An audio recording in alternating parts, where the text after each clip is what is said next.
आज हम लोग फिजिक्स का अगला टॉपिक जो आपका है प्रकाश का अपवर्तन उसके बारे में पढ़ेंगे। तो प्रकाश का अपवर्तन होता क्या है? तो इससे पहले जो हम लोग का जो चैप्टर था वो आपका था फिजिक्स में प्रकाश का परावर्तन।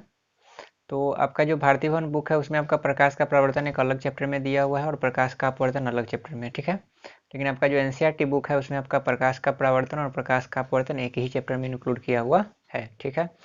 तो आज का जो हमारा टॉपिक है वो आपका है प्रकाश का अपवर्तन। तो प्रकाश का अपवर्तन होता क्या है? तो अपवर्तन मतलब होता है कि प्रकाश जिस पथ में क्या कर रही है, जा रही है, ठीक है ना। तो उसमें जो आपका क्या होता है, दिशा परिवर्तन उसका होता है। क्या होता है? दिशा परिवर्तन। उसी को हम क्या कहते हैं? प्रकाश का अपवर्तन कहते हैं। परावर्तन में आपको बताया था कि जैसे प्रकाश जा रहा है, ठीक है ना, और किसी वस्तु पर से टकरा कर फिर वापस आ गया, ठीक है ना, मतलब कि वापस लौट गया, ठीक है। तो वहाँ पर परावर्तन होता था। यहाँ पर क्या है कि जैसे प्रकाश जा रहा है, ठीक है ना, प्रकाश का किरण जा रहा है, ठीक है ना, और वो जाके जैसे ही वहाँ पर दूसरा कोई मीडियम आएगा। मीडियम माने कहने का मतलब क्या हुआ कि जैसे मान लीजिए कि अभी यहाँ पर कुछ नहीं है, तो यहाँ पर क्या है, हवा है, तो हवा एक माध्यम हो गया। मीडियम मतलब माध्यम होता है, ठीक है। मीडियम जो होता है आपका हो गया सिंगुलर, और मीडिया जो होता है उसका क्या होता है, प्लूरल होता है, ठीक है। तो जैसे यहाँ पर एक माध्यम क्या है, यहाँ पर कुछ नहीं है, तो यहाँ पर वायु है, ठीक है ना। तो प्रकाश यह एक वायु माध्यम हो गया। अब मान लीजिए कि नदी का पानी है, उसमें प्रकाश का किरण जाएगा, ठीक है। तो यहाँ पर क्या होगा कि एक माध्यम वायु है और एक माध्यम क्या हो गया, पानी हो गया, ठीक है ना। तो जब वायु से जब वह पानी में जाएगा, ठीक है, तो उसका दिशा क्या होगा, परिवर्तन होगा। वही तरह से जब वह पानी से कहाँ आएगा, वायु में आएगा, तभी क्या होगा, दिशा परिवर्तन होगा। तो इस तरह से अलग अलग माध्यमों में प्रकाश का चल क्या होता है, अलग अलग होता है। और प्रकाश का अपवर्तन होने का जो मेन रीजन है वो आपका यही है ना, कि प्रकाश का चाल जो होता है क्या होता है, अलग अलग माध्यमों में अलग अलग होता है, ठीक है। तो जैसे कि यहाँ पर आपका लिखा हुआ है कि प्रकाश का अपवर्तन, रिफ्रैक्शन ऑफ लाइट इसको बोलते हैं, ठीक है। तो यहाँ पर लिखा हुआ है कि प्रकाश की किरणों के हमको पता है कि प्रकाश जो होता है हमेशा क्या होता है, सरल रेखा में ही गति करती है, ठीक है। प्रकाश हमेशा सरल रेखा में ही गति करती है। तो प्रकाश की किरणों के एक पारदर्शी माध्यम, तो पारदर्शी माध्यम मैंने यहाँ पर हम क्या बताए थे, पारदर्शी तीन तरह का वस्तु होता है बेसिकली। आपका होता है पारदर्शी, पारभासी और क्या होता है, अपारदर्शी। तो पारदर्शी में हम बताए थे कि जिससे क्या हो, प्रकाश किरण एक माध्यम, जैसे प्रकाश की किरण आर पार हो जाए, मतलब कि प्रकाश का किरण इधर से उधर चला जाए, ठीक है, तो उसको हम क्या बोलेंगे, पारदर्शी माध्यम। अपारदर्शी मतलब कि प्रकाश का किरण जो है, जैसे मान लीजिए कि यहाँ पर एक ऐसा कुछ वस्तु रखा हुआ है, जैसे मान लीजिए कि यहाँ पर रखा हुआ है, ये एक बुक रखा हुआ है, ठीक है, ठीक है। तो प्रकाश का किरण क्या होगा, यहाँ से जाएगा और इसके पीछे से निकलेगा, नहीं निकलेगा, ठीक है। तो यह जो माध्यम हो गया, ये क्या हो गया, यह जो माध्यम हो गया अपारदर्शी माध्यम हो गया, ठीक है। तो पारदर्शी मतलब क्या होगा कि प्रकाश का किरण माने आर पार हो सकता है। अपारदर्शी मतलब कि प्रकाश का किरण आर पार नहीं होगा। और एक आपका होता है पारभासी, जिसे थोड़ा सा कुछ अंश तक क्या होगा, प्रकाश का किरण इधर से उधर जाएगा। जैसे कि हम लोग देखते हैं कुहासा में, ठीक है, उसमें क्या होता है कि आपको कुछ दूर तक दिखाई देगा। ऐसा इसलिए होता है कि वहां पर क्या होता है कि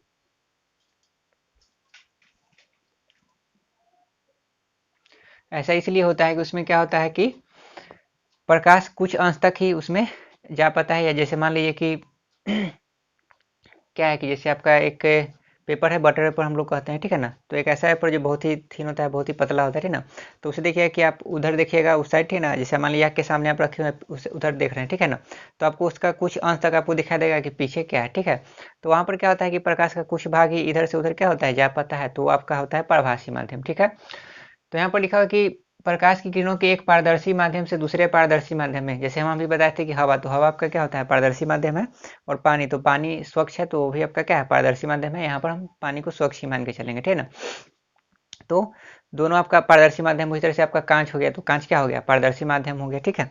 तो लिखा हुआ है कि एक पारदर्शी माध्यम से दूसरे पारदर्शी माध्यम में जाने पर दिशा परिवर्तन। तो दिशा परिवर्तन का मतलब क्या हुआ कि जैसे मान लीजिए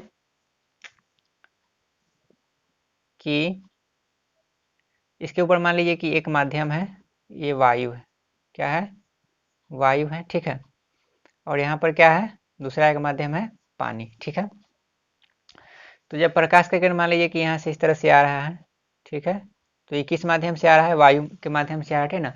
और जैसे ही वो पानी में जाएगा, ठीक ना, तो यहाँ पर क्या होगा, तो जब यह प्रकाश किरण वायु से पानी में जाएगा, ठीक है, तो यह कुछ इस तरह से मुड़ जाएगा, ठीक है। यह क्या होता है, कुछ तरह से इधर मुड़ जाता है। इस पर जब हम लंब डालेंगे तो ये इसको हम कहते हैं अभिलंब। आगे हम डिस्कस करेंगे इस पर, ठीक है ना। तो ये अभिलंब की ओर क्या होता है, मुड़ जाता है, ठीक है। तो यहाँ पर क्या है कि ये जा रहा था इसी दिशा में, ठीक ना, तो इसी दिशा में जा रहा था, तो इसको और इसी दिशा में जाना चाहिए था, ठीक है। लेकिन यहाँ पर क्या हुआ कि जब ये वायु से पानी में गया, ठीक है ना, तो थोड़ा सा ये क्या हो गया, इधर आ गया, मतलब थोड़ा सा क्या हो गया, मुड़ गया, मतलब कि इसी के दिशा में क्या हो गया, परिवर्तन हो गया। थोड़ा सा ही परिवर्तन हुआ, लेकिन परिवर्तन हुआ। ऐसा नहीं कि जैसे मान लीजिए कि जा रहा है पूर्व दिशा में, तो ऐसा नहीं कि पश्चिम दिशा हो जाएगा, नहीं। दिशा परिवर्तन का मतलब यहाँ पर क्या होगा, थोड़ा सा वहाँ पर डाइवर्सन आएगा, थोड़ा सा वहाँ पर क्या होगा, मुड़ेगा, ठीक है।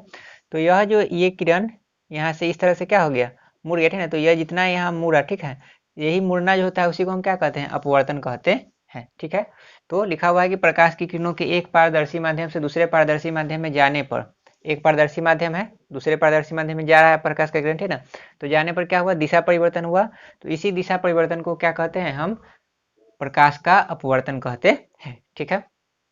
तो ये तो हो गया आपका प्रकाश का अपवर्तन, ठीक है। आगे लिखा हुआ है कि चूंकि प्रकाश की चाल विभिन्न माध्यमों में अलग अलग होती है, यहाँ पर डिफरेंट मीडिया लिखा हुआ है, ठीक है ना। तो डिफरेंट मीडिया लिखने का मतलब क्या हुआ कि मीडियम माने क्या होता है, माध्यम होता है, और यही मीडियम में से हम यूएम हटाते हैं तो इसका प्लूरल, ये आपका हो गया सिंगुलर, क्या हो गया, सिंगुलर हो गया। और मीडिया जो आपका हो गया क्या हो गया, प्लूरल हो गया। यहाँ से यूएम क्या करते हैं, हम हटाते हैं, ठीक ना। तो डिफरेंट मीडिया का मतलब यहाँ पर क्या हुआ कि विभिन्न माध्यम माने अलग अलग माध्यमों में, जैसे माध्यम आपका वायु हो गया, पानी हो गया, कांच हो गया, हीरा हो गया, ठीक ना। तो सब में अलग अलग, ठीक है ना। तो उसी के बारे में यहाँ पर है।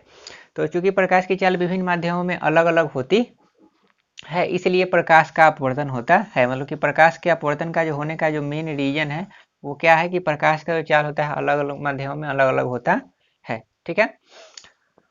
अब यहाँ पर अपवर्तन के कुछ उदाहरण लिखा हुआ है कि जैसे यहाँ पर लिखा हुआ पहला कि पानी से भरी बाल्टी की गहराई का कम प्रतीत होना, ठीक है ना। तो जैसे मान लीजिए कि एक पानी से भरा हुआ बाल्टी है, ठीक है ना, और कुछ दूरी से उसको हम देखते हैं तो हमको लगेगा क्या कि वो पानी जो है पूरा ऊपर तक नहीं, थोड़ा नीचे ही क्या है, भरा हुआ है, ठीक है ना। और उसका जो तल होता है क्या होता है, हमको थोड़ा सा लगता है, ऐसा लगता है कहने का मतलब यह हुआ, फिर से समझिए कि लिखा हुआ कि पानी से भरी बाल्टी की गहराई कम प्रतीत होना, ठीक है। तो जैसे पानी से भरा हुआ बाल्टी है, ठीक है ना, तो हमको वहाँ पर ऐसा लगता है कि उसका जो तली है, मतलब कि उसका जो नीचे वाला जो भाग होता है ना, वो थोड़ा सा क्या होता है कि ऊपर लगता है कि उठा हुआ होता है, ठीक है। लेकिन एक्चुअल में उठा हुआ होता नहीं, ठीक है। तो वो उससे हमको क्या लगता है कि इसका गहराई जो है वो क्या है, कम है, माने कि उसमें जो पानी है वो आपका क्या है, कम है, ऐसा प्रतीत होता है। लेकिन वास्तव में ऐसा होता नहीं है। तो ऐसा इसलिए होता है क्योंकि वहाँ पर क्या होता है कि जब क्या होता है कि जब से आपको पता है कि कोई भी चीज़ को हम कब देखते हैं, तो जैसे किसी भी चीज़ को हम देख रहे हैं, इसका मतलब क्या हुआ कि उससे जो निकलने वाली प्रकाश है वो हमारे आँख तक आ रही है, ठीक है ना, माने आँख तक हमारे पहुँच रही है, ठीक है। तो जैसे मान लीजिए कि उसका जो हमको जो आपका बाल्टी है उसका आपको क्या दिखाई दे रहा है, नीचे वाला हिस्सा दिखाई दे रहा है। तो इसका मतलब ये हुआ कि वहाँ से जो आपका प्रकाश का किरण निकल रहा है, ठीक है ना, वहाँ से जो आपका क्या हो रहा है, प्रकाश का किरण निकल रहा है, ठीक है ना। तो हमारी आँख तक जब वो पहुँच रहा है तो देखिए पर उसमें क्या है, पानी है, ठीक है। तो पानी आपका जो होता है क्या होता है, तो पानी आपका हवा की अपेक्षा क्या होता है, सघन माध्यम होता है। क्या होता है, सघन माध्यम होता है। तो जब प्रकाश की किरण सघन माध्यम से विरल माध्यम में आती है तो क्या होता है, विलंब से दूर भाग जाती है। तो हमको इसलिए ऐसा वहाँ पर प्रतीत होता है कि वो क्या है, उसका गहराई क्या है, कम है। तो वहाँ पर क्या होता है कि प्रकाश का किरण जो वहाँ से निकलता है और हमारी आंखों तक पहुँचता है ना, तो वह क्या होता है, अभिलंब से दूर भागती है, ठीक है ना, जिसके वजह से हमको ऐसा लगता है वह आपका क्या होता है, प्रकाश का अपवर्तन वहाँ पर होता है, ठीक है। वही तरह से अगला जो आपका यहाँ पर लिखा हुआ है कि पानी की सतह पर छड़ी का मुड़ा हुआ दिखना, ठीक है ना। अब जैसे मान लीजिए कि एक भरी बाल्टी पानी है, ठीक है ना, उसमें आप क्या कीजिए, एक छड़ी रख दीजिए या एक पेंसिल रख दीजिए, ठीक है ना। आप दूसरा कोई भी ऑब्जेक्ट रख सकते हैं, ठीक है ना। तो जब उसको आप रखिएगा तो आपको ऐसा लगेगा कि छड़ी जो है आपका क्या है, तो यहाँ पर लिखा हुआ क्या है कि छड़ी मुड़ा हुआ है, या आपको ऐसा लगे कि छड़ी का ऊपर वाला भाग क्या है, कुछ दूर भाग क्या है, टूटा हुआ है, आपको लगेगा ऐसा क्या कि वो कुछ भाग ऊपर क्या है, उठा हुआ है, ठीक है ना। तो यहाँ पर लिखा हुआ क्या कि मुड़ा हुआ दिखना, तो आपको लगेगा क्या कि छड़ी मुड़ा हुआ, ठीक है ना, लेकिन छड़ी वास्तव में मुड़ा हुआ नहीं होता है। वही तरह से क्या होता है कि जैसे उसमें आप सिक्का डालिएगा तो सिक्का आपको क्या लगेगा कि कुछ ऊपर आपको उठा हुआ दिखाई देता है, लेकिन वास्तव में वो सिक्का उठा हुआ दिखाई नहीं देता है। उसी तरह से क्या होता है कि जैसे मान लीजिए कि नदी है या तालाब है, ठीक है ना, जिसमें मान लीजिए मछली है, ठीक है ना। तो मछली आपको क्या दिखाई देगा कि कुछ ऊपर है, लेकिन वास्तव में मछली ऊपर होता नहीं है, मछली और क्या होता है, वो नीचे होता है, ठीक है ना। जैसे जहाँ साफ पानी होगा उसकी हम बात करें, ठीक है, ऐसा नहीं कि जहाँ पर आपका पानी के नीचे का कुछ चीज़ दिखाई नहीं देता है उसकी बात हम नहीं कर रहे हैं, ठीक है। तो जैसे मान लीजिए कि जहाँ पर स्वच्छ जल है, पानी आपका क्या है, साफ है, वहाँ पर अगर मछली रखा हुआ है, ठीक है ना, तो वहाँ पर आपको लगेगा कि मछली थोड़ा सा क्या है, ऊपर है, लेकिन वास्तव में पूरा ऊपर होता नहीं, ठीक है ना, वो क्या होता है, उससे नीचे होता है। तो उसका हमको क्या लगता है कि वो कुछ ऊपर ही उठा हुआ है, ठीक है ना। तो ऐसा इसलिए होता है कि वहाँ भी क्या होता है, प्रकाश का परावर्तन होता है, और प्रकाश वहाँ पर दो माध्यम से होकर गुजर के आता है। पहला आपका हो गया क्या, पानी हो गया, दूसरा आपका क्या हो गया, वायु। तो वहाँ पर अलग अलग माध्यम में आपका प्रकाश का किरण आता है। वही तरह से लिखा हुआ कि तारों का टिमटिमाना, तो तारों का टिमटिमाना जो होता है ये भी आपका क्या होता है, अपवर्तन के कारण होता है क्योंकि जब तारा से जो क्या होता है प्रकाश निकलता है, ठीक है ना, तो वो हमारे तक आने में उसके बीच में क्या होता है बहुत सारा माध्यम से वो क्या होता है गुजर के आता है। तो इसलिए हमको क्या होता है तारा जो होता है हमको टिमटिमाता हुआ प्रतीत होता है। ठीक है, तो इसके बारे में आगे हम डिस्कस करेंगे। ठीक है, तो ये सब जो हो गया कुछ एग्जाम्पल आपका क्या चीज़ का हो गया, अपवर्तन का कुछ उदाहरण हो गया, ठीक है ना, जो हमारे डेली लाइफ में क्या होता है। उसी तरह से जैसे मान लीजिए कि आपका कांच का एक डब्बा है, ठीक है, और उसमें क्या है कि जैसे नींबू का एक होता है नींबू का, या मान लीजिए कि उसमें क्या रखा हुआ है, मिठाई रखा हुआ है, ठीक है ना, और उसमें कुछ लिक्विड है, ठीक है, जिसमें मिठाई रखा रहता है। ठीक है, तो आप साइड से जब आप देखिएगा तो आपको लगेगा कि वो क्या है, उसका आकार जो है क्या है, बड़ा है। ठीक है ना, तो वहाँ पर उसका आकार आपका छोटा से क्या दिखाई देता है, बड़ा दिखाई देता है, ठीक है ना, मतलब कि उसका आभासी आकार आपको क्या लगेगा कि वो बड़ा है, लेकिन एक्चुअल में वो बड़ा होता नहीं। तो वो भी जो होता है आपका क्या होता है, प्रकाश के अपवर्तन के कारण ही होता है। तो ये सब कुछ एग्जाम्पल थे अपवर्तन के। आगे जो लिखा हुआ है आपका कि प्रकाश की चाल शून्य या निर्वात में, तो शून्य या निर्वात कहने का मतलब क्या हुआ तो शून्य या निर्वात कहने का मतलब हुआ कि जैसे मान लीजिए कि यह एक रूम है, रूम में अभी कुछ नहीं है तो क्या है, अगर मान लीजिए हम कहते हैं कि खाली रूम है, तो खाली रूम कहने का मतलब क्या हुआ कि इसमें हवा भरा हुआ है। ठीक है, तो इसमें से पूरे एयर को हम क्या करते हैं, निकाल लेते हैं। ठीक है, तब यह जो रूम होगा पूरी तरह से खाली होगा, और उसको हम क्या कहते हैं, उसको हम कहते हैं निर्वात। क्या कहते हैं, निर्वात, मतलब कि यहाँ पर वायु भी नहीं होती ना, पूरी तरह से वो स्पेस क्या हो, खाली हो, उसको हम क्या कहते हैं, निर्वात कहते हैं, या उसी को क्या कहते हैं, शून्य कहते हैं, या मुक्त आकाश में। ठीक है, तो आपको पता है कि सभी जगह वायु नहीं थी ना, ऐसा नहीं कि आपको पता है कि जैसे पृथ्वी है तो पृथ्वी के कुछ ऊपर तक ही आपका क्या होता है, हवा होता है, उसके ऊपर हवा नहीं होता है। ठीक है, इसको हम क्या कहते हैं, जहाँ तक हवा होता है उसको हम क्या कहते हैं, वायुमंडल कहते हैं। ठीक है, तो मुक्त आकाश कहने का मतलब हुआ कि आपका जो फ्री आकाश है, ठीक ना, खाली आकाश है, उसके बारे में यहाँ पर है। ठीक है, तो वहाँ पर हवा नहीं होता है, उसको हम क्या कहते हैं, निर्वात कहते हैं। तो उसमें क्या होता है, सबसे अधिक होता है, मतलब कि प्रकाश की चाल अगर आपसे पूछे कि सबसे अधिक किस में होता है, तो शून्य या निर्वात में होता है। वायु में जो होता है इससे थोड़ा सा कम होता है, ठीक है ना, लेकिन अप्रोक्स हम मान के चलते हैं कि वह दोनों आपका क्या होता है, इक्वल ही होता है। और वह कितना होता है, तो यह लगभग 3 लाख किलोमीटर प्रति सेकेंड होता है। ठीक है, तो याद रखिए कि प्रकाश की चाल शून्य या निर्वात में कितना होता है, 3 लाख किलोमीटर प्रति सेकेंड होता है। और वायु में जो होता है उससे थोड़ा सा कम होता है, तो उसको हम इक्वल ही मान के चलते हैं, तो उसको भी हम कहते हैं कि 3 लाख किलोमीटर प्रति सेकेंड ही होता है। ठीक है, ये हो गया। आगे लिखा हुआ है कि पानी में अगर हम प्रकाश की चाल की बात करें, ठीक है तो देखिए प्रकाश, एक बात और कि प्रकाश की चाल बोले या प्रकाश की वेग बोले तो बात यहाँ पर एक ही, क्योंकि आपको पता है कि प्रकाश हमेशा क्या होता है, सीधी रेखा में ही गमन करती है। तो पानी में जिसका चाल होता है वो अप्रोक्स होता है 2,25,000 किलोमीटर प्रति सेकेंड। कांच में जो होता है 2 लाख किलोमीटर प्रति सेकंड होता है। बर्फ में जो होता है 2,29,000 किलोमीटर प्रति सेकंड होता है। और हीरा में जो होता है 1,24,000 किलोमीटर प्रति सेकंड होता है। ठीक है, तो ये होता है आपका क्या, प्रकाश का चाल होता है। अलग अलग माध्यम में, ऐसे बहुत सारे माध्यमों में अलग अलग हो सकता है। ठीक है, तो यहाँ पर कुछ का आपको एग्जाम्पल यहाँ पर लिखा हुआ है। ठीक है, आगे आपको लिखा हुआ है यहाँ पर कि वायु की अपेक्षा मतलब क्या है कि वायु से हम क्या करें, तुलना करें, वायु की अपेक्षा पानी प्रकाशतः सघन माध्यम है, या कह सकते हैं कि पानी की अपेक्षा वायु प्रकाशतः विरल माध्यम है। तो सघन माध्यम और विरल माध्यम कहने का तात्पर्य यहाँ पर क्या है कि जैसे समझ लीजिए कि जैसे सघन माध्यम मतलब समझ लीजिए कि जैसे यहाँ पर कुछ ज़्यादा मोलिकुल हो, जैसे मान लीजिए ना कि जैसे आपका एक रूम है, ठीक है, तो एक रूम में मान लीजिए कि वहाँ पर जो है 10 बच्चे का बैठने का वहाँ पर स्थान है, कि सब 10 बच्चे जो है आराम से क्या हो सकते हैं, वहाँ पर बैठ सकते हैं। ठीक है, और वहाँ पर हम क्या किए कि वहाँ पर हम 15 बच्चा बैठा दिए। ठीक है, तो 10 बच्चा वहाँ पर आराम से बैठ सकता था, वहाँ पर हम बैठा दिए 15 बैठा दिए, या मान लीजिए कि 20 बैठा दिए। ठीक है ना, तो वहाँ पर क्या हुआ कि वहाँ पर जो उसके बीच में डिस्टेंस होगा वो क्या हो जाएगा, कम जाएगा। ठीक है, और वो बहुत ही क्या होंगे आपस में, सघन मतलब समझ लीजिए कि आपस में सटा हुआ, ठीक है ना, आपस में क्या है, बहुत ही उसके बीच में डिस्टेंस क्या हो, बहुत ही कम हो। ठीक है ना, या जैसे मान लीजिए कि आप लोग कहीं पर देखे होंगे कि जैसे सड़क कहीं ट्रेवलर कर रहे होंगे तो आप देखिए कि सड़क के किनारे एक बोर्ड में लिखा रहता है कि घनी आबादी क्षेत्र। तो घनी आबादी क्षेत्र मतलब क्या है कि वहाँ पर जो जनसंख्या है वो क्या है, सघन है, मतलब कि वहाँ पर स्पेस कम है, लेकिन वहाँ पर जनसंख्या, आदमी की संख्या क्या है, ज़्यादा है। ठीक है, तो इसी तरह से सघन कहने का मतलब ये हुआ, ठीक है ना, कि जगह कम रहेगा और उसमें उसका कण क्या रहेगा, ज़्यादा रहेगा। ठीक है, तो उसको हम क्या कहेंगे, सघन कहेंगे।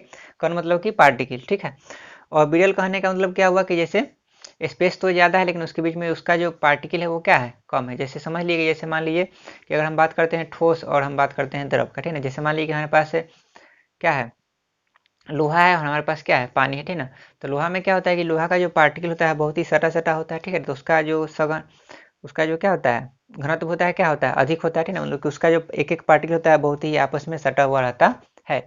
वही अगर हम बात करें पानी में, तो पानी में क्या होता है, उसका कण होता है तो क्या होता है, थोड़ा सा दूर दूर रहता है, तो वो आपका क्या है, कह सकते हैं कि लोहा जो आपका क्या हो गया, सघन हो गया, और आपका जो यहाँ पर पानी हो गया क्या हो गया, विरल हो गया, ठीक है ना। तो सघन और विरल कहने का मतलब क्या हुआ कि उसका जो पार्टिकल है उसके बीच में गैपिंग से यहाँ पर मतलब है, ठीक है। तो लिखा हुआ है कि वायु की अपेक्षा पानी प्रकाशतः सघन माध्यम है, ठीक ना। तो इसका मतलब ये हुआ कि जैसे देखिए, जिस माध्यम में प्रकाश का चाल क्या होगा, अधिक होगा, जिस माध्यम में प्रकाश का चाल अधिक होगा वह प्रकाशतः, प्रकाशतः यहाँ पर इसलिए यूज करते हैं कि यहाँ पर प्रकाश की किरणों से बात हो रहा है, माने प्रकाश की किरणों पर बात हो रहा है कि प्रकाश का चाल पर बात हो रहा है, इसलिए यहाँ पर क्या है, प्रकाश से रिलेटेड है, इसलिए इसको हम क्या कहते हैं, प्रकाशतः कहते हैं, ठीक है। तो लिखा है कि वायु की अपेक्षा पानी, वायु की अपेक्षा पानी प्रकाशतः सघन माध्यम है, ठीक है ना, मतलब कि पानी आपका सघन है, ठीक है ना, और वायु आपका क्या है, विरल है। तो वायु में आपका जो प्रकाश का चाल क्या होता है, पानी की चाल की अपेक्षा क्या होता है, अधिक होता है। यहाँ पर देखिए, वायु का चाल हम बताए थे अप्रोक्स कितना होता है, 3 लाख किलोमीटर प्रति सेकंड होता है, और पानी में जो इसका चाल होता है वो कितना होता है, 2,25,000 किलोमीटर प्रति सेकंड होता है। तो याद रखिए कि जिस माध्यम में प्रकाश की चाल अधिक होगी, जिस माध्यम में प्रकाश की चाल अधिक होगी वह प्रकाशतः क्या होगा, विरल माध्यम होगा, ठीक ना। और जिस माध्यम में प्रकाश की चाल क्या होगा, कम होगा, वह प्रकाशतः क्या होगा, सघन माध्यम होगा। और ये हमेशा किसी से तुलना करने पर ही आता है। जैसे यहाँ पर हम अब बात किए वायु और पानी का, तो वायु आपका क्या हो गया, वायु आपका हो गया यहाँ पर विरल माध्यम हो गया, और पानी आपका क्या हो गया, सघन माध्यम हो गया, ठीक है। तो यहाँ पर क्या लिखा है कि वायु की अपेक्षा पानी प्रकाशतः क्या है, सघन माध्यम है, ठीक है। और इसी को अगर इसी को हम थोड़ा सा अदर लैंग्वेज में लिखेंगे तो क्या लिख सकते हैं कि पानी की अपेक्षा वायु प्रकाशतः क्या है, विरल माध्यम है, कि मतलब कि पानी की अपेक्षा जो है वायु क्या है, प्रकाशतः विरल माध्यम है, ठीक है। तो यहाँ पर पानी और वायु का बात आया, तो यहाँ पर पानी आपका क्या हो गया, तो पानी आपका यहाँ पर हो गया विरल माध्यम, सॉरी, पानी और यहाँ पर क्या चीज का बात है, पानी और वायु का बात है, तो वायु यहाँ पर क्या हो गया, विरल माध्यम हो गया, और वायु आपका हो गया विरल माध्यम, और पानी आपका क्या हो गया, सघन माध्यम। अच्छा, यही अगर हम बात करते हैं पानी और कांच का, ठीक है, तो अगर हम पानी और कांच की बात करते हैं तो वहां पर क्या होता है कि पानी आपका क्या हो जाता है, तो पानी आपका हो जाता विरल माध्यम, और कांच आपका क्या हो जाता, सघन माध्यम, ठीक है। उसी तरह से अगर हम बात करेंगे कांच का, और बात कर ली हम क्या, हीरा का, ठीक है, कांच का बात कर लिए और हीरा का बात कर लिए, तो कांच में आपका क्या होता है, कांच में जो आपका प्रकाश का चल होता है 2 लाख किलोमीटर प्रति सेकंड होता है, और इसमें क्या होता है 1,24,000 किलोमीटर प्रति सेकंड। तो इस तरह से अगर हम तुलना करेंगे कांच में और हीरा में, तो हीरा आपका क्या हो जाएगा, कांच की तुलना में क्या हो जाएगा, अधिक सघन हो जाएगा, ठीक है, और आपका कांच क्या हो जाएगा, हीरा के तुलना में विरल माध्यम हो जाएगा, ठीक है। तो आपको समझ में आ गया होगा कि विरल माध्यम और सघन माध्यम क्या हो गया, कि जिस माध्यम में प्रकाश की चाल अधिक होगी, ठीक है ना, तो आपका क्या होगा, विरल होगा, और जिस माध्यम में प्रकाश का चाल कम होगा उसको हम क्या कहेंगे, सघन माध्यम कहेंगे, ठीक है। आगे आपका लिखा हुआ है कि जिस माध्यम का प्रकाशीय घनत्व, यहाँ पर लिखा हुआ है प्रकाशीय घनत्व, प्रकाशीय घनत्व जो होता है क्या होता है, पारदर्शक पदार्थों का एक क्या होता है, गुण होता है। प्रकाशीय घनत्व जो होता है, ठीक है ना, पारदर्शक पदार्थों का क्या होता है, एक गुण होता है। पारदर्शक पदार्थ यहाँ पर ऐसा पदार्थ जिससे प्रकाश का किरण एक ओर से दूसरी ओर जा सके, ठीक है ना। तो यहाँ याद रखिएगा कि प्रकाशीय घनत्व जो होता है आपका पारदर्शक पदार्थों का एक विशेष गुण होता है। और इस घनत्व को जो है, प्रकाशीय घनत्व को आप, यह जो घनत्व का एक फॉर्मूला होता है आपका क्या, कि घनत्व बराबर आपका होता है द्रव्यमान बटा आयतन, इससे बिल्कुल नहीं लीजिएगा, ठीक है ना। घनत्व और ये प्रकाशीय घनत्व दोनों अलग अलग क्वांटिटी होता है, ठीक है, तो इसलिए दोनों को आप इक्वेट नहीं कीजिएगा, ठीक है ना, दोनों अलग अलग चीज है, ठीक है। तो लिखा हुआ है कि जिस माध्यम का प्रकाशीय घनत्व जितना ही अधिक होगा, मतलब प्रकाशीय घनत्व क्या होगा, जितना ही अधिक होगा उसमें प्रकाश की चाल उतनी ही क्या होगी, कम होगी, माने कि प्रकाशीय घनत्व जिसका अधिक होगा उसमें प्रकाश का चाल क्या होगा, कम होगा। तो इसी का अपोजिट अगर हम बोले कि प्रकाशीय घनत्व अगर कम होगा, प्रकाशीय घनत्व अगर क्या होगा, कम होगा, तो उसमें प्रकाश का चाल क्या होगा, अधिक होगा, ठीक है ना।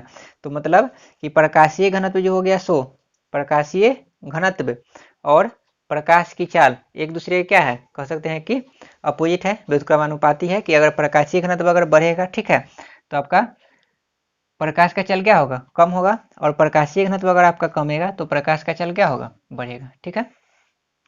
आगे आपका लिखा हुआ है कि प्रकाशीय घनत्व पारदर्शक पदार्थों का एक गुण है, तो इसके बारे में डिस्कस कर दिए कि यह क्या है, पारदर्शक पदार्थों का एक विशेष गुण होता है, जिससे यह तय होता है कि किसी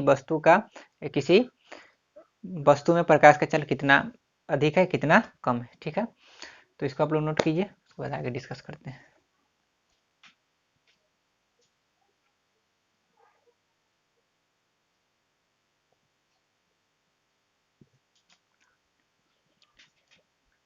आगे जो आपको देखना है वो आपका है प्रकाश के अपवर्तन से संबंधित कुछ पद, मतलब कि कुछ टर्म यहाँ पर होगा जिसको हम जानेंगे, जो आपको प्रकाश के अपवर्तन का जो नियम होता है उसको समझने में लाभदायक होगा, मतलब कि यूजफुल है। ठीक है, तो सबसे पहला जो यहाँ पर टर्म है आपका आपतित किरण है। तो आपतित किरण किसको कहते हैं? तो लिखा है कि दो माध्यमों को अलग करने वाली सतह। तो जैसे देखिए यहाँ पर कि यहाँ पर ऊपर जो एक माध्यम लिया गया है वो आपका वायु है, और नीचे जो आपका माध्यम लिया गया है वो आपका क्या है, यहाँ पर लिख देते हैं कांच। दूसरा माध्यम यहाँ पर क्या है, कांच है। ठीक है, तो दो माध्यम यहाँ पर है। एक माध्यम आपका, पहला माध्यम जो हो गया आपका क्या हो गया, वायु हो गया, और दूसरा माध्यम जो हो गया आपका क्या हो गया, कांच हो गया। क्या हो गया, कांच। ठीक है, तो दो माध्यमों को अलग करने वाली सतह। तो यहाँ पर दो माध्यमों को अलग करने वाली सतह क्या है, तो सतह यहाँ पर ए बी है। क्या है, एक सतह यहाँ पर क्या है, ए बी है। ठीक है, तो सतह पर पड़ने वाली प्रकाश किरण, तो यहाँ पर एक प्रकाश किरण पड़ रहा है, ये आपका जो है प्रकाश किरण इस पर क्या हो रहा है, पड़ रहा है, मतलब कि इस पर आपतित हो रहा है। ठीक है ना, तो प्रकाश किरण को आपतित किरण कहते हैं। तो क्या आप समझे कि जैसे दो माध्यम को अलग करने वाली सतह पर जो प्रकाश किरण पड़ती है उसी को हम क्या कहते हैं, आपतित किरण कहते हैं। तो यहाँ पर अगर हम बात करें तो ये जो आपका, इसका अगर हम नाम दे दें यहाँ पर क्या, पी, तो ये आपका जो पी क्यू हो जाएगा, ये आपका क्या हो जाएगा, तो पी क्यू यहाँ पर हो जाएगा आपतित किरण हो जाएगा। क्या हो जाएगा, आपतित किरण। क्यों, क्योंकि ये दो माध्यम वायु और कांच को अलग करने वाली जो सतह ए बी पर है उस पर ये क्या हो रहा है, आप आ रही है। ठीक है, तो इसको हम क्या कहेंगे, आपतित किरण कहेंगे। ठीक है, अब आगे जो आपको लिखा है आपतन बिंदु, तो आपतन बिंदु किसको कहेंगे, ठीक ना, तो जिस बिंदु पर आपतित किरण, जिस बिंदु पर आपतित किरण दिए हुए माध्यमों को अलग करने वाली सतह से टकराती है। ठीक ना, फिर समझिएगा कि जिस बिंदु पर आपतित किरण, तो यहाँ पर एक क्यू बिंदु है जिस पर आपतित किरण आ रहा है। ठीक है, आपतित किरण दिए हुए माध्यमों को अलग करने वाली सतह से, तो दिए गए माध्यमों को अलग करने वाली सतह से टकराती है। तो यहाँ किस बिंदु पर टकराती है, क्यू बिंदु पर। तो क्यू को यहाँ पर हम क्या बोलेंगे, आपतन बिंदु बोलेंगे। ठीक ना, या इसको आप ऐसे भी कह सकते हैं कि आपतित किरण, ठीक ना, आपतित किरण जिस बिंदु पर आपतित होती है उसी बिंदु को हम क्या कहते हैं, तो उसी बिंदु को हम कहते हैं आपतन बिंदु कहते हैं। कि जिस बिंदु पर आपतित किरण क्या होती है, टकराती है, उसी बिंदु को हम क्या कहते हैं, आपतन बिंदु कहते हैं। ओके, आगे जो आपका क्या लिखा हुआ है, अभिलंब। क्या लिखा हुआ है, अभिलंब। तो लिखा हुआ है किसी सतह के किसी बिंदु पर, किसी सतह के किसी बिंदु पर खींचे गए लंब को उस बिंदु पर अभिलंब कहते हैं।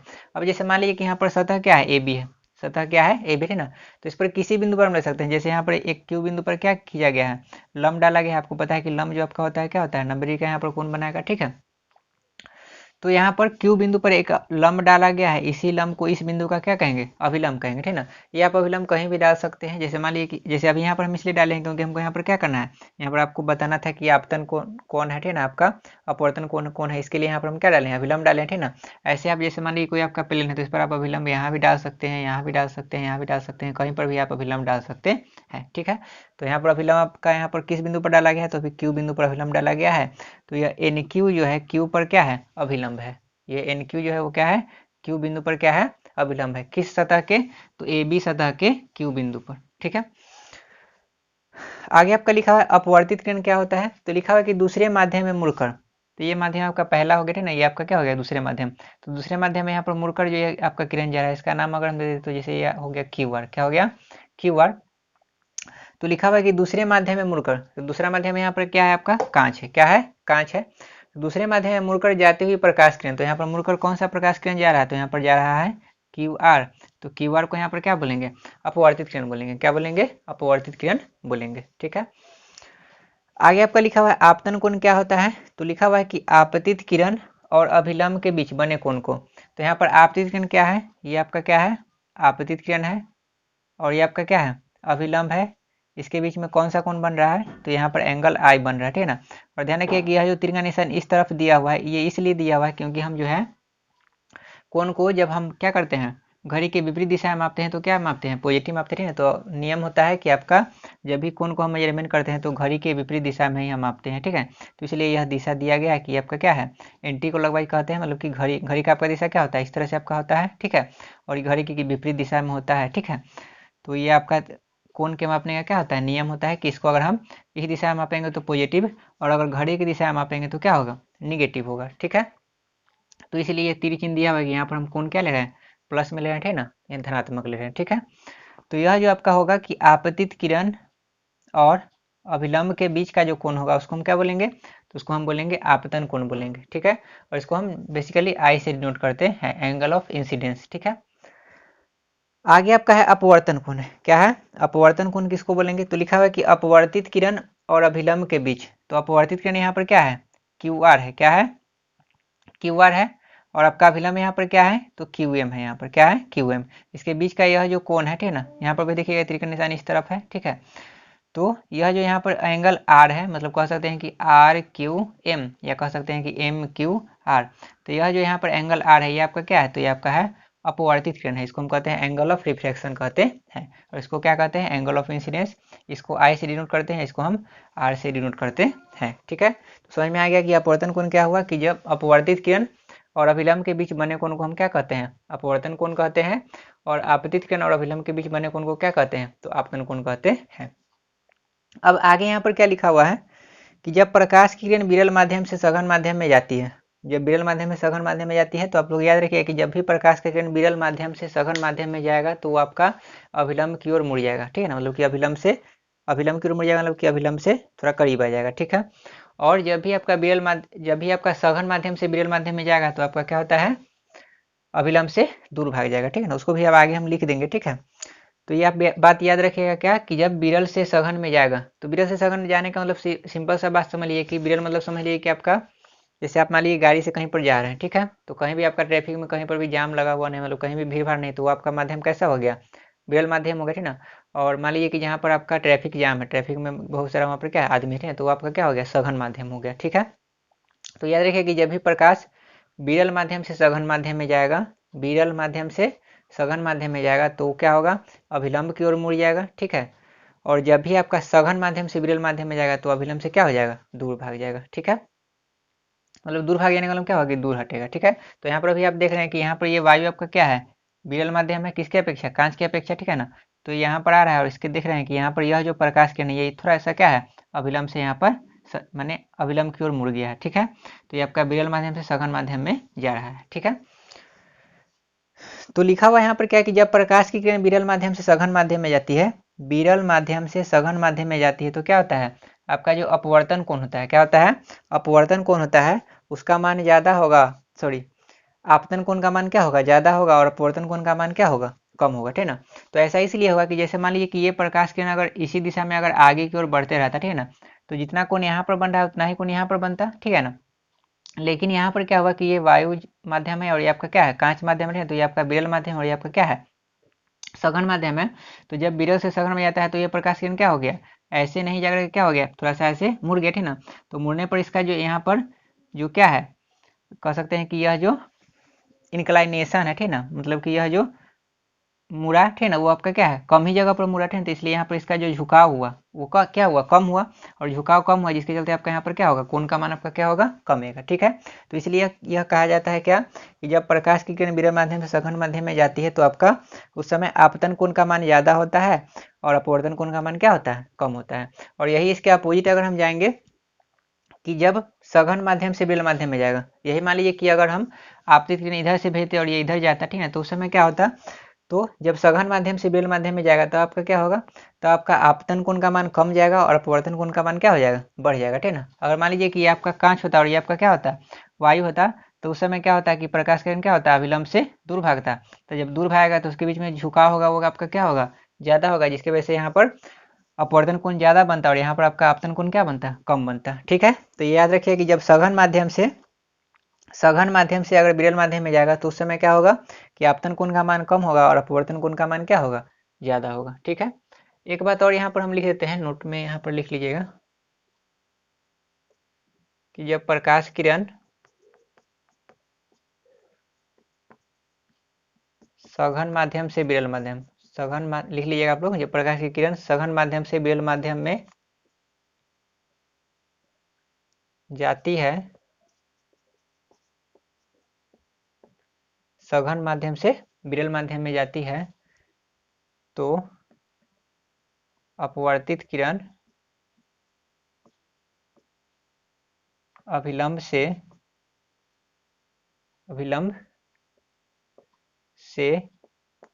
दूर जाती है, माने अभिलंब से दूर भागेगा, ठीक है।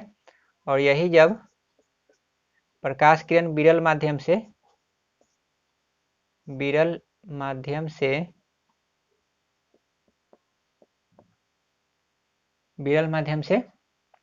सघन माध्यम में, जब प्रकाश किरण विरल माध्यम से सघन माध्यम में जाती है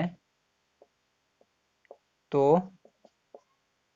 अभिलंब की ओर मुड़ जाती है, अभिलंब की ओर मुड़ जाती है। ये बात आपको याद रखना है कि जब विरल माध्यम से सघन माध्यम में जाएगा तो क्या होगा, अभिलंब की ओर मुड़ जाएगा, और जब सघन माध्यम से विरल माध्यम में जाएगा तो अभिलंब से क्या हो जाएगा, दूर भाग जाएगा। और एक बात और आपको याद रखना है कि जब प्रकाशता जब सघन माध्यम होगा तो सघन माध्यम में क्या होगा, प्रकाश का चाल कम होगा, और विरल माध्यम में क्या होगा, प्रकाश का चाल अधिक होगा। सघन मतलब आप समझ लीजिए कि भीड़ भाड़ वाला इलाका, तो आपको पता है कि भीड़ भाड़ वाला इलाके में क्या होता है, स्पीड कम करके जलाना पड़ता है। और विरल मतलब समझिए कि आपका वहाँ पर भीड़ कम है, या भीड़ आप समझ लीजिए कि नहीं है, तो वहाँ पर क्या होता है, आपका स्पीड ज़्यादा होता है, मतलब कि प्रकाश का चाल वहाँ पर क्या होता है, अधिक होता है। ठीक है, तो आज के लिए इतना ही रखते हैं अपने क्लास को, फिर आगे देखेंगे।